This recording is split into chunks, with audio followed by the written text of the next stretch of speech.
enforcing peace in the Bay. Is there some sense that he means it?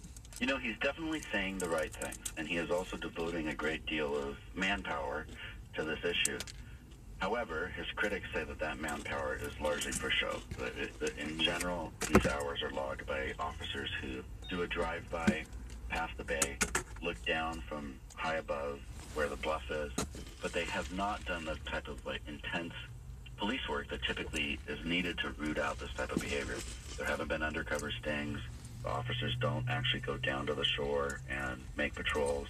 And so it's an open question whether the police work is really vigorous enough to root out the problem.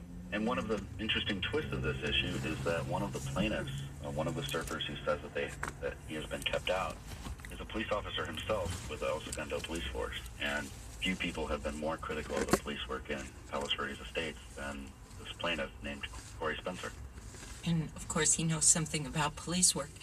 How does this fit in, if at all, to like a larger backdrop of exclusion of non-locals and therefore non-white people from the beaches in these privileged South Bay communities? Well, some of the folks who are of color who have had trouble using the waters there have pointed out that Palos was founded with a racial covenant. If you were black or Latino, you couldn't buy property in Palos Verdes estate just a couple generations ago. And for them, they see... This is ridiculous stuff. I live there. I go there all the time. I go to the beaches. I see minorities there all the time. There's nobody trying to keep them out. It's just a joke. It would go back to the Palos Verdes estate's police force, and that's why the plaintiffs are asking for the judge to... Even all the police I encounter up there are mostly minorities as well. And the Coastal Commission has weighed in on this issue as well. Tell us about that.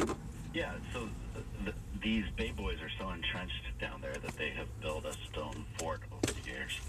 It has a patio, it has a barbecue, there are utensils and plates, which are just left down there because they know nobody else is going to ever be able to take them away. They're just repeating stuff they read. I don't think this guy has ever even been down there. He's probably just read the stories and is repeating the same things over and over. The Coastal Commission is no longer willing to look the other way.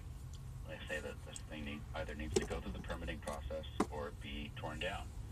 And the city and other officials are now deciding what they're going to do. These are white liberals, whiny white liberals who think everything's unfair for minorities in the world, and they have to, that's their mission. And they're also the global warming evangelists, and they're just a disgusting group of liberal people who know nothing and hate conservative white people.